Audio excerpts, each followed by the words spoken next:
Avon Resources Limited is a gold exploration company with significant projects in British Columbia, Saskatchewan, and the Yukon. Trading on the TSX Venture Exchange, symbol ABN, and the pink symbol ABN-AF. Surrounded by world-class gold deposits and mines, Avon's 23,000 hectares Forest Kerr Gold Project is located in the heart of the Golden Triangle in northwestern BC. For more information, visit us at avonresources.com. Welcome to the Goddard Report. Comments made on the Goddard Report and TalkDigitalNetwork.com are an expression of opinion only. Here is Jim Goddard. My guest is award-winning investigative reporter Bob Mackin, publisher of thebreaker.news. Welcome back to the show, Bob. Thank you. Bob, what's the latest on Meng Wanzhou, the Huawei executive being held in Canada for supposed extradition to the U.S.? Well, there's a procedural hearing in BC Supreme Court for June 6th. Not sure what to make of that, but it's supposed to be for applications made by the defense to the judge and also to set some more dates for more court hearings. We're still no closer to the actual extradition hearing. That's supposed to happen sometime in early 2020, unless the defense can be successful on the applications that are expected to be heard this fall. They're trying to contest the whole proceeding and say it's abusive process and there's political interference. They say that Meng's arrest at the Vancouver International Airport detention were unlawful.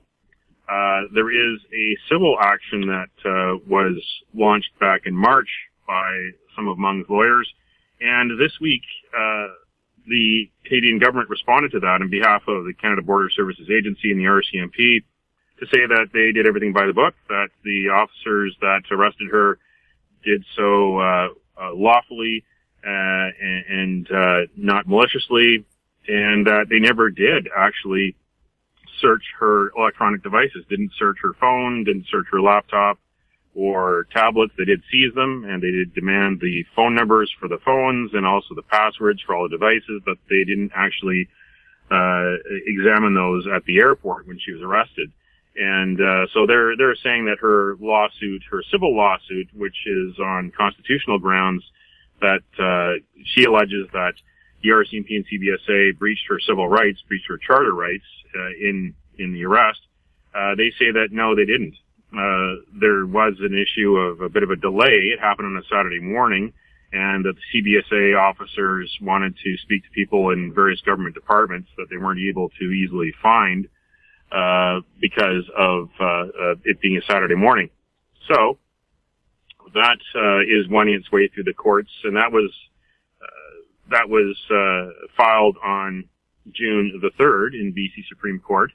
And so we've got these multiple actions happening on multiple tracks, and this is beginning to look more like a multi-level chess match, three-dimensional multi-level chess match, because this all does feed into the U.S.-China trade war. And we do know that Donald Trump has made some comments about this. He mused back in December that maybe Meng Wanzhou could be a bargaining chip in negotiations for a new trade deal with China. And that's what Meng's lawyers in the criminal action, in the extradition action, are trying to use against him, and to use that as an attempt to try to scuttle the whole thing, so that she's released and can go back into China without ever having to be extradited and face these charges of fraud in the United States. So this is taking on a life of its own, and again, there's no end in sight. Meanwhile, Meng Wanzhou is living in a Shaughnessy mansion on the same block as the U.S. Consul mansion, just a few blocks away from the People's Republic of China Consul mansion, a place where on June 4th there was a protest. Perhaps 1,000 people protested outside the consulate to remind Vancouverites and to remind the consulate of the atrocities that happened June 4th, 1989, the Tiananmen Square massacre, as well as nationwide protests as students and workers back in 1989, in the spring of 1989, wanted more freedom, wanted more democracy, wanted an end to corruption, Instead, the Chinese Communist government at the time snuffed it out with bullets. China right now is urging Canada to make its own decision about using Huawei for 5G expansion when so many other nations have already banned it over fears that it would be open to hacking from Beijing. Is this more diplomatic pressure on Canada over Wang Zhao? Well, there is the diplomatic pressure from China. It's interesting that the ambassador, Liu Xiaoyi, has up and gone. So he is leaving June 12th. It was announced this week that he would be leaving Canada.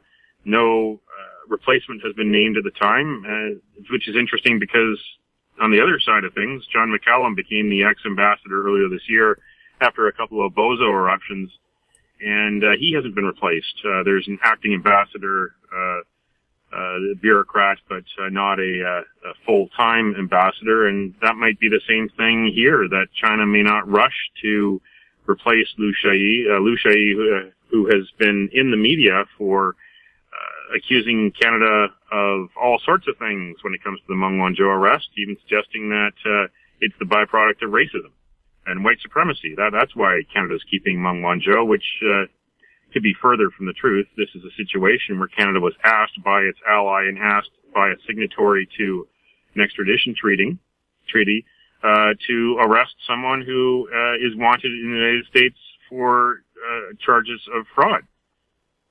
So that's the case here. It's nothing to do with the racism or anything. So you've got a situation where the two countries are at a bit of a cold period, and that Canada's attempts to speak with their foreign minister have not borne fruit, because there are still two Canadians that are imprisoned, Michael Spavor and Michael Kovrig, who were arrested as retaliation for Meng Wanzhou's arrest, and being kept in decidedly different conditions. They can't turn the lights off at night. They can't go out and enjoy the fresh air or whatever fresh air there may be during the daytime. They haven't seen a lawyer. They do see a consular official once a month, and they're not able to see their families either. And they're not going through due process. China doesn't have the rule of law. And meanwhile, in Canada's bending over backwards to make sure that the process with which Meng Wanzhou faces is done by the book, and especially since it is being watched around the world. We'll have more with Bob Mackin right after this. I'm Douglas Mason, CEO of Naturally Splendid, symbol NSP on the TSX Venture Exchange. Naturally Splendid is a biotechnology and consumer products company focused on the global cannabis and health markets. Naturally Splendid is expanding distribution in this rapidly growing market with products currently in Canada, the USA, South Korea, Germany, and Australia. To view our comprehensive company presentation and for more information, please visit our website at naturallysplendid.com. Grand Portage Resources' Herbert Gold Project in southeast Alaska highlights increased gold resource, indicated and inferred, of 860,000 ounces, in excess of 10 grams per ton gold. Expansion drilling is planned on the Herbert Gold property for the summer of 2019. Grand Portage Resources trading symbols are GPG on the TSX Venture, GPTRF on the OTCQB, and GPB on Frankfurt. For more information, please visit our website, grandportage.com. Welcome back. We're speaking with Bob Mackin. Bob, are people a little pissed off about Greater Vancouver's crappy mascots? Yeah, that's they should be pissed off more about the situation at the construction site for the North Shore wastewater treatment plant. $778 million. It's gone up by about $70 million very quietly, and quietly is the key word because there's nothing happening on the site. April 10th was the stop work order issued by the District of North Vancouver because this site is not being properly built, not enough professionals running the show, because there's a lawsuit, $20 million lawsuit from a company called Tetra Tech, which is suing Acciona, which is the master builder on this. Tetra Tech is a design and architecture contractor, and really not much is done on this site since March. But of course, just in time for this to happen, for April Fool's Day of all times, Metro Vancouver launched a campaign to make sure that people don't flush pills and tampons and wipes and other things down their toilets. And they thought, great idea to get some mascots happening, to get some mascots of wipes and other things. And I found out about this through Freedom of Information after we saw what was released by by Metro Vancouver, namely these two mascots, Pee and Poo, which are basically walking emojis, walking plush emojis, and those mascots got a lot of attention on social media and really diverted attention from where it's needed the most, which is this sewage plant construction site, which is really just in pre-construction stage. Moving a lot of dirt and fill around to create a foundation in North Vancouver at the end of Pemberton. So here they are with this situation of this sewage plant, which isn't being built anytime soon. There's a $20 million lawsuit between two of the companies that are supposed to be building it. But meanwhile, we have these two mascots to promote this Metro Vancouver campaign to make sure people aren't putting things down their toilets. That'll clog their toilets and eventually clog the pipes and make all sorts of problems. That is a situation that's faced right now. But I found out that Pee and Poo were not actually number one and number two choices by Metro Vancouver. They had some other ideas for these mascots, but eventually they changed gears and they thought that having these two mascots would humanize Metro Vancouver. It's kind of a funny word to say that a couple of cartoon character mascots of byproducts of bodily functions would humanize a bureaucracy, but that's their words, not mine. That's their words and documents I received through Freedom of Information, and you can find the story on thebreaker.news. Well, I guess it beats Tampy and Sandy Napkin as your mascots. Wipe. Yeah, true. They were trying to portray these two as quote unquote heroes. Heroes. This is accept. Yeah, this is what's acceptable in toilets. That Pee and Poo are what really they say are the only things that should go down toilets, not the wipes and the other things. So they're trying to accentuate the positive. From an area that doesn't have any public toilets for its public transit. Yeah, that is a problem. Not enough public toilets and not enough sewage treatment either. I mean, that's why they're building this sewage treatment plant, $778 million. It's supposed to be for secondary treatment and supposed to be finished by next year. It's not going to be finished next year. And I've talked to people who are experts in the industry, construction industry, and they tell me this is going to end up being a $1 billion boondoggle. So we've got these mascots, which Metro Vancouver put out just the right time, but they're diverting attention from where it's needed the most, which is this smelly situation developing at the end of Pemberton. And I don't think the politicians who are now in charge of Metro Vancouver since the last election are paying enough attention to it and trying to find a solution to this. This could become an election issue, maybe a federal election issue, because there's some federal money that's in this project. It's definitely ugly. We'll have more with Bob Mackin right after this.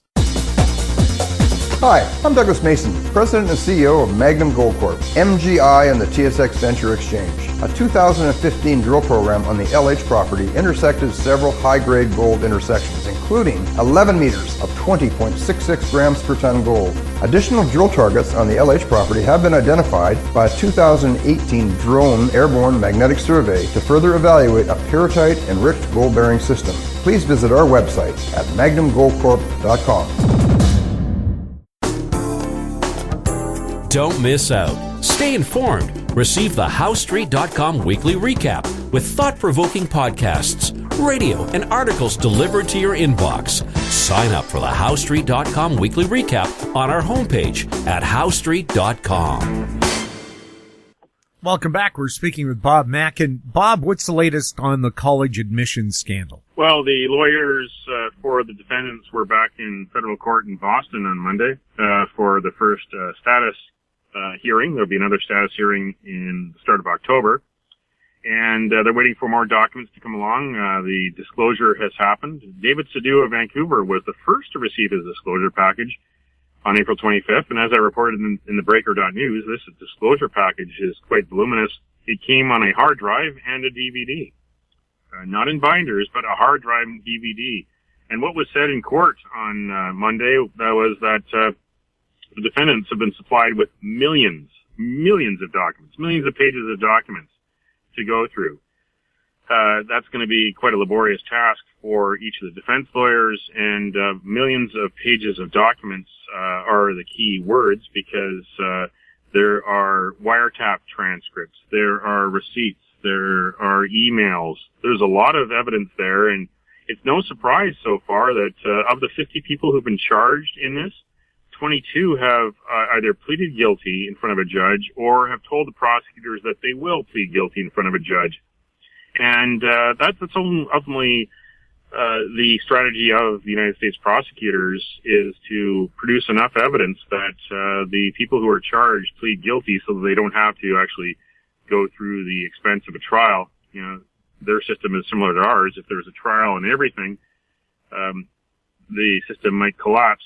And so what they try to do is, in many ways, negotiate plea bargains, and that's what they've done with three of the key defendants. Rick Singer is the ringleader of the college admission scandal, which is known by the code name Operation Varsity Blues. He was the guy who set up this whole scheme and has admitted to what he did, called it a side door to let rich people find ways, innovative ways, using their money to get their kids into some of the best universities.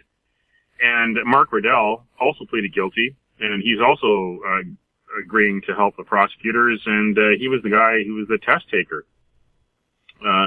alleged to be the test taker here for the two sons of David Sadu, that he was the one that was the imposter, used fake ID, and went and wrote the tests for them. That's what the indictment says.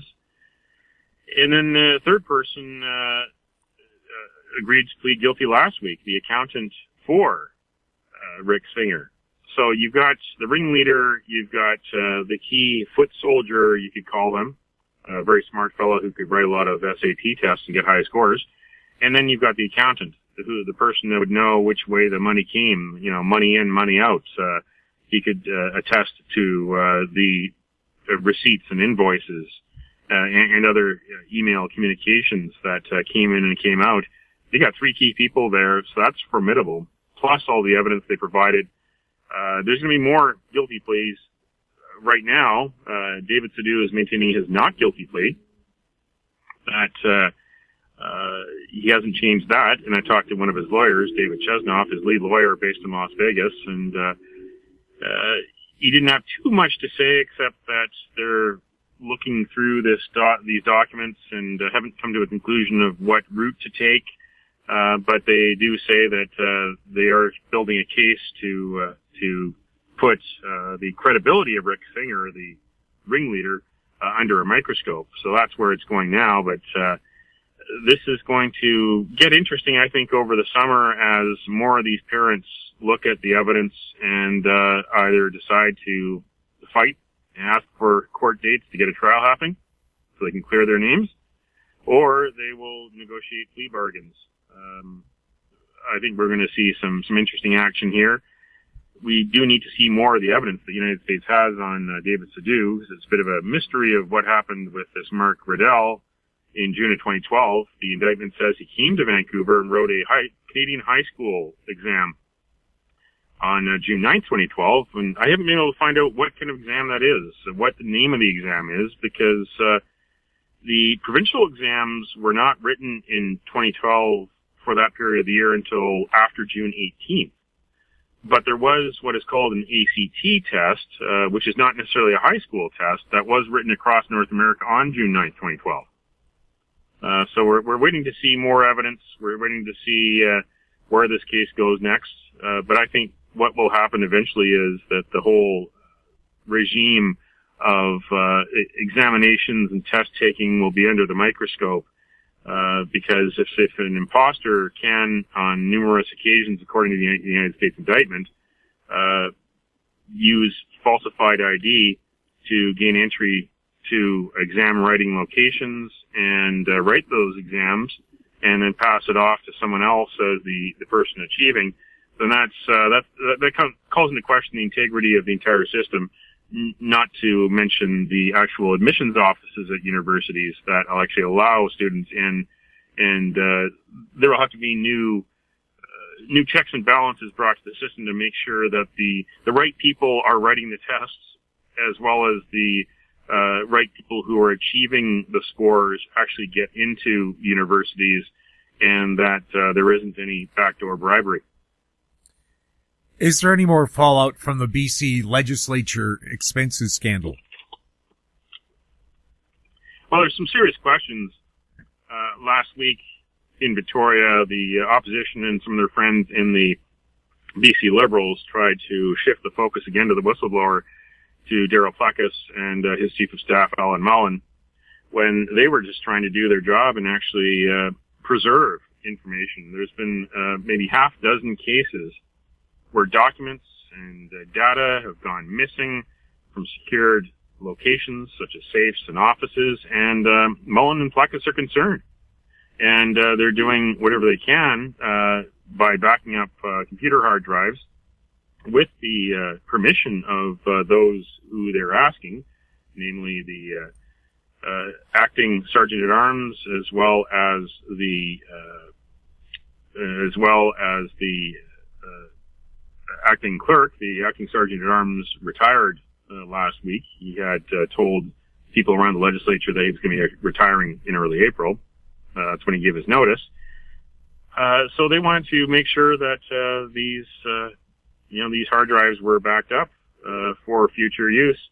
And the Liberals and the opposition and the press gallery took another round out of them, which is very interesting because in British Columbia, across Canada, in the U.S., there have been numerous scandals in recent years about deleted and destroyed public information. Here we got a different situation here in Bizarro, BC. People actually taking steps to preserve information and guard information are being cast as the villains. And the Liberals actually went so far as to denounce Fleckus in the legislature while he was sitting in the speaker's seat in the last hours of the spring session. One by one, a number of them did get up, 37 of them did get up and read a script, although one of them didn't. That was Dan Ashton, the Penticton MLA. He veered from the script and said that everyone in the legislature needs to get the integrity of the place at top of mind and fix the problems that it has. There were 4 MLAs that missed the end of the session for some reason, and John Martin from Chilliwack was not there. I haven't heard back from him. Stephanie Cadieux from Surrey wasn't there. Linda Larson wasn't there, but she said that she had meetings and had a travel schedule, and that she was going to be writing a letter of support, but it wouldn't be entered into the legislature because the legislature is adjourned. And Marvin Hunt said he had meetings with constituents on the mainland. I find that very interesting that several of these MLAs were not there, were absent. They left early. Not to mention the rest of the BC Liberals who eventually walked out before Royal Assent in a show of protest to try to one-up and show up the speaker. But I think that all there needs to be in the next 4 months before the next sitting of the legislature in the fall is for one charge. If Gary Lenz or Craig James or anyone else gets charged of a crime to do with the legislature scandal, then the Liberals are going to have only one option, which is when the legislature reopens, is to withdraw those statements and apologize. I think this is a party which, again, is reacting the way whatever is happening in the wind. It's going in that direction and is really just shooting itself in the foot whenever possible. So, because this is an issue that a lot of British Columbians are caring about now, is the integrity of the legislature, especially legislature which is not covered by the Freedom of Information laws. It spends tens of millions of dollars. In fact, the last day of the session is when it approved the budget for next year. $83 million is what it is budgeted to spend next year, and not $1 of that is covered under the FOI law.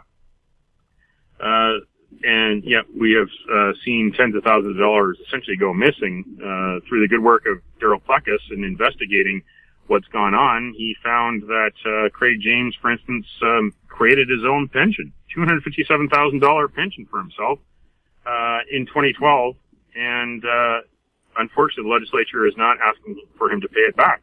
And that's one of the mysteries here. Why did the House leaders, Mary Polak from the Liberals, Mike Farnworth from the NDP, and Sonia Furstenau for the Greens, why didn't they try to do anything to bring that money back?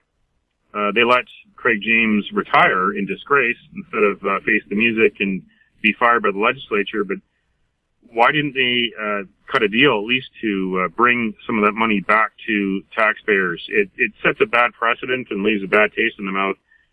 And when you look at the activities again of the Liberals last week, and the press gallery trying to make Daryl Plekas' move to preserve information the big story and a big controversy, and you compare that to how little attention has been paid to the fact that Craig James gets to keep that $250,000, how he gets to keep those suits and the luggage. He doesn't have to pay back a single penny.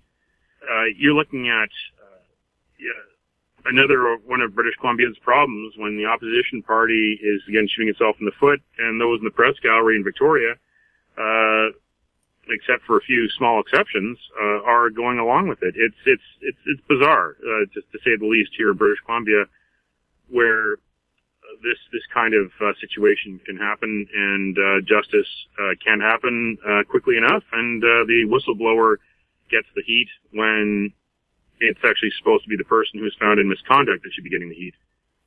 Bob, thank you so much for chatting with us. Thank you. My guest has been award-winning investigative reporter Bob Mackin, the publisher of thebreaker.news. If you have any questions for Bob or any of our other guests, you can send them to info@howstreet.com. Find us on Twitter at TalkDigitalNet, our YouTube channel, Talk Digital Network. I'm Jim Goddard. Thank you for listening.